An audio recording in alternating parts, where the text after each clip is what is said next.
اعوذ باللہ من الشیطان الرجیم بسم اللہ الرحمن الرحیم۔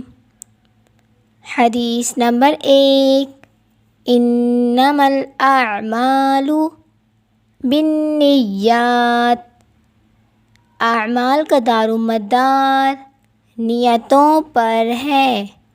حدیث نمبر 2، کلکم راع وکلکم مسئول عن رعیتہ۔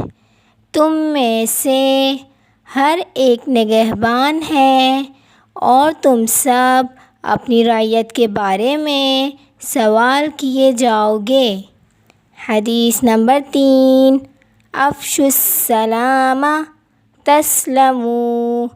سلام پھیلاؤ، سلامتی میں رہو گے۔ حدیث نمبر 4، لا يدخل الجنۃ قاطع۔ رشتہ داری توڑنے والا جنت میں نہیں جائے گا۔